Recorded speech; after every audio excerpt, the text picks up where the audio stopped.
సేవ అంటే ఆపదలో ఉన్న వారిని ఆదుకోవడం అనుకున్నారా? ఆధ్యాత్మికత అంటే మనశ్శాంతిని పంచడం అనుకుంటున్నారా? అయితే మీరు పశ్చిమ గోదావరి జిల్లా లక్ష్మణేశ్వరంలో జరిగిన ఈ దారుణాన్ని చూడాల్సిందే. ఒక చిన్న గ్రామం, ఒక సాధారణ చర్చి పాస్టర్. కానీ ఆయన ఇంట్లో దొరికిన కరెన్సీ అక్షరాల 2,27,00,000. ఒక సాదాసీదా పాస్టర్ దగ్గర ఇన్ని కోట్ల రూపాయల నగదు ఎలా వచ్చింది? ఇది భక్తులు ఇచ్చిన కానుకల లేక విదేశాల నుండి మన సంస్కృతిని తుడిచిపెట్టడానికి పంపిన సుపారీనా? కేవలం కరెన్సీ కట్టలే ఇన్నుంటే ఇంకా ఎన్ని వందల కోట్ల ఆస్తులు పోగేసుంటారో. మన కళ్ళ ముందే మన పల్లెల్లో జరుగుతున్న ఈ భారీ ఆర్థికత అంతా గురించి మీరు తెలుసుకోవాల్సిన నిజాలివే.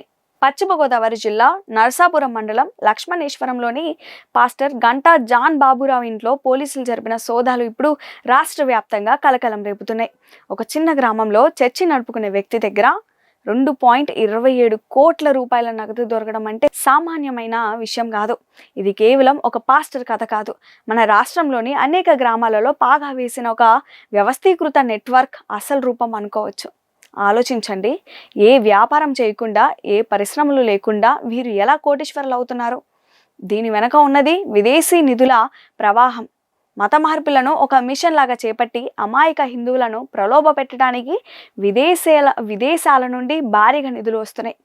చిన్న గ్రామాలలో చర్చిలు కట్టడం, ఆర్థిక సహాయం పేరుతో ప్రజల మధ్య చీలికలు తేవడం, ధర్మం మీద విషం చిమ్ముతూ మతం మార్చడం, ఇవే ఆ పాస్టర్ల అసలు విధులు.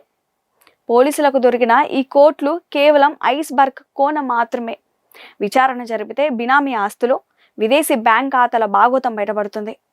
ఆధ్యాత్మికత ముసుగులో జరుగుతున్న ఈ మత మార్పిడి వ్యాపారం హిందూ సమాజానికి ఒక హెచ్చరిక లాంటిది. హిందూ సమాజమా, ఇప్పటికైనా కళ్ళు తెరువు.